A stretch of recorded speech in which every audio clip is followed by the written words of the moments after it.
د جیم هیبې زاویې اندازه څو ده؟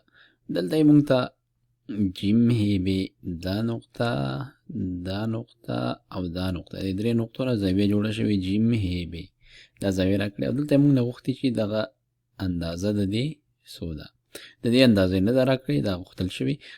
کومه چې راکړې هغه دا زاویه ده، د دې مجاوره زاویه یا ګاونډۍ زاویه. مجاوره داسې وایي چې دغه یوه ځله دوی دواړو شریکه ده، یا په اصطلاح دیوال شریکان دي. دا ښه، نو د دې زاویه 45 درجې ده او ورسره یې دغه د دواړو ټوله شریکه زاویه چې دوی دواړو نه جوړه شوې هغه یې راکړې چې 70 درجې ده. که چېرې موږ دغه خارجي یا باندني زولې د دې وګورو، دې ته داسې امتداد ورکو او داسې دواړو مجموعه 70 درجې ده.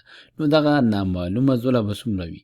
نو که چېرې دا ټوله 70 وي او دا 45 وي، د دې کومو دوو نه چې دا جوړه شوې ده، نو دا زاویه به وي 70 منفي 45 یا په بل عبارت دغه سوالیه زاویه جمع 45 درجې زاویه دا مساوي کېږي له څو سره؟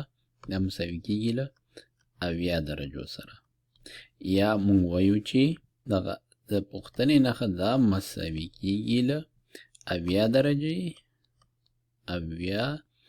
درجې منفي 45 درجې. نو دا مساوي شوه له 70 نه چې 40 لاړ شي 30 پاتې کېږي، 15 به ترې نور کم کو، ځواب به پاتې شي 25 درجې. نو دا نامعلومه زاویه څو ده؟ 25 درجې.